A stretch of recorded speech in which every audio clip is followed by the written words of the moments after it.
Genesis chapter 21. Isaac's birth. The Lord was attentive to Sarah just as he had said, and the Lord carried out just what he had promised her.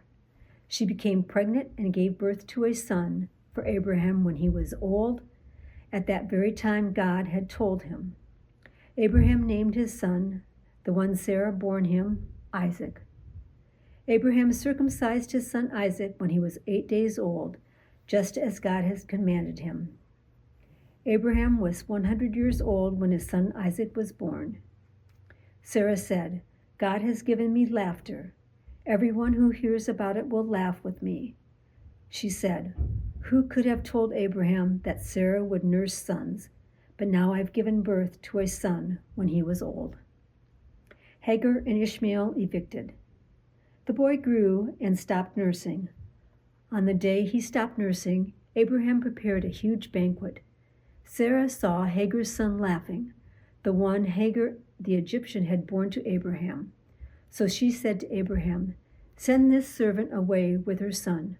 The servant's son won't share the inheritance with my son Isaac." This upset Abraham terribly because the boy was his son. God said to Abraham, "Don't be upset about the boy and your servant.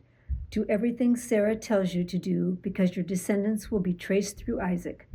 But I will make of your servant's son a great nation too, because he is also your descendant." Abraham got up early in the morning, took some bread and a flask of water, and gave it to Hagar. He put the boy in her shoulder sling and sent her away.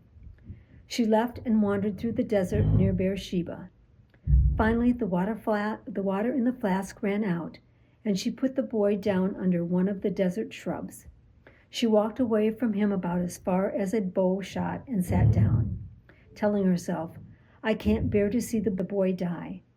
She sat at a distance, cried out in grief, and wept.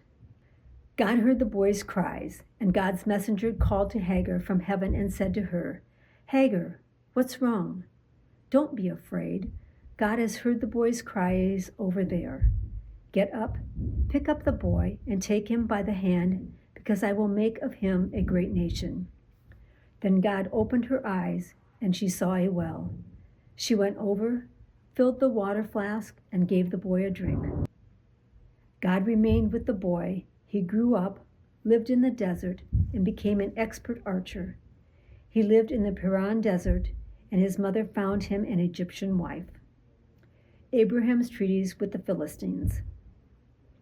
At that time, Abimelech and Phicol, commander of his forces, said to Abraham, "God is with you in everything that you do, so give me your word under God that you won't cheat me, my children, or my descendants. Just as I have treated you fairly, so you must treat me and the land in which you are an immigrant." Abraham said, "I give you my word." Then Abraham complained to Abimelech about a well that Abimelech's servants had seized. Abimelech said, "I don't know who has done this, and you didn't tell me. I didn't even hear about it until today." Abraham took flocks and cattle, gave them to Abimelech, and the two of them drew up a treaty. Abraham set aside by themselves 7 female lambs from the flock. So Abimelech said to Abraham, "What are these 7 lambs you've set apart?" Abraham said, "These 7 lambs that you take from me will attest that I dug this well." Therefore the name of that place is Beersheba, because there they gave each other their word. After they drew up a treaty at Beersheba, Abimelech and Phicol, commander of his forces, returned to the land of the Philistines. Abraham planted a tamarisk tree in Beersheba, and he worshipped there in the name of the Lord Elolam. Abraham lived as an immigrant in the Philistines' land for a long time. The end of chapter 21.